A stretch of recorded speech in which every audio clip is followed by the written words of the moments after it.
tongan tongan base phong ki pausing pathok sari nan local mioi ani nongmai na kap tuna hatlam le ngasi numidang weram pung manga rom taba matamda Kaching police ki manung channa kairak panchayat garga mayok na mafam amada sakhang daba khulai paiba mioi kharana cycle thauduna lakpa mioi manga gi manungda mioi ani nongmai na kap padagi thodok thofam da lai khidre hairi press na phangma pawgi matung inadi lai khidraba mioi ani adudi Sunanal Kumar Sahitara Pani Apokpa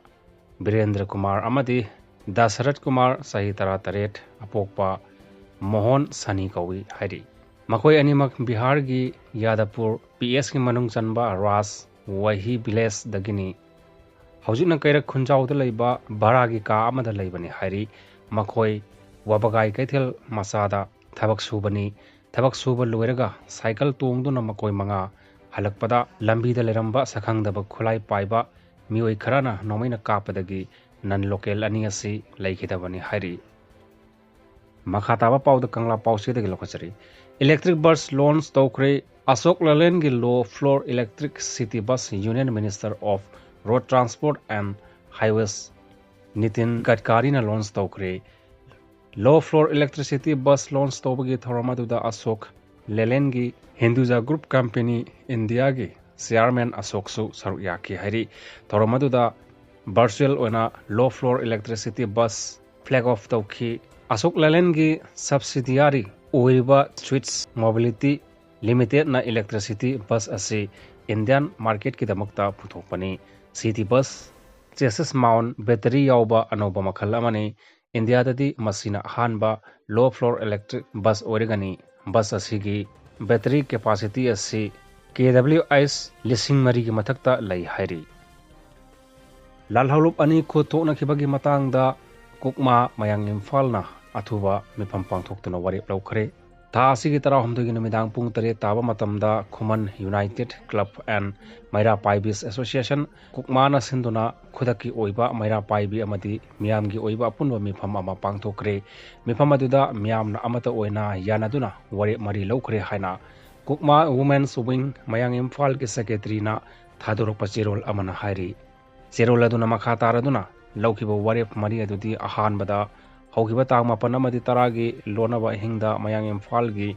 sagai sabi gi lambi da changsillaga leiba Mayang Imphal ga tainaba karangi nga gi farm singda hana changjafam lauduna leiba khulai paiba lup amaga nauna changsilakpa khulai paiba khutpu amaga kanba mawongda khut thona khibagi thodok aduda hana mafam aduda leramba lup amagi maikeidagi Mayang Imphal gi Maira Paibi singna sarau sinaraga amade asoba lup masa khaidoklaga thodok adu makhoina thohanba manbagi mawongda Maira Paibi singna asau masa khaidoklamdrabadi tholiba thodok adu tholamdaba yai haina print media singda phondorliba asi hojiki oiriba leibaki aruba tanja asida mafam matam chadaba amadi yamna phajadaba watpa hairoidaba wahi watani haina yaningdaba phongdorakli numit aduda Mayang Imphal dagi Maira Paibi sing amadi miyamna angamba thakta tumba chaba khangdana khut thanadana honakhiba media da phongdokliba wafam adu yimpham yaudaba wani haina kandem tofam thoi haina warep nakhi anisuba warepta haribadi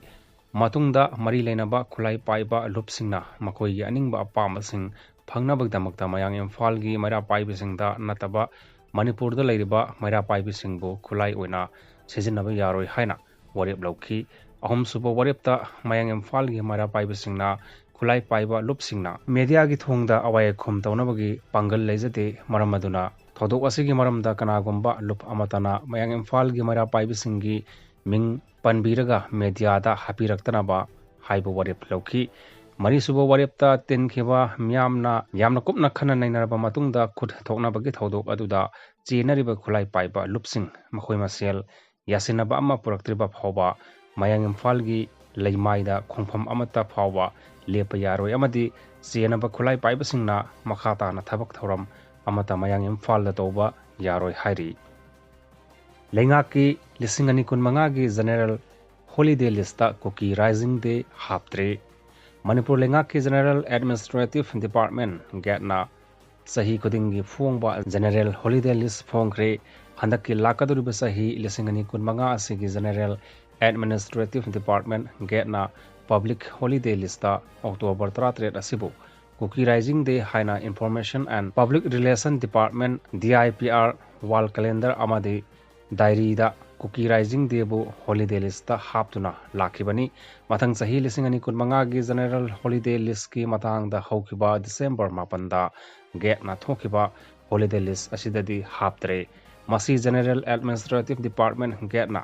Negotiable Information Eki tongan ba section da piriba saktina Cookie Rising Day Holiday List tagi lawthokiba amadi mamang sahida restricted holiday amadi suti numit tharaga punna suti kunthra manga laikhi adobu lakliba sahi lisingani kunmanga sida holiday numit kunthra da handakhare hairi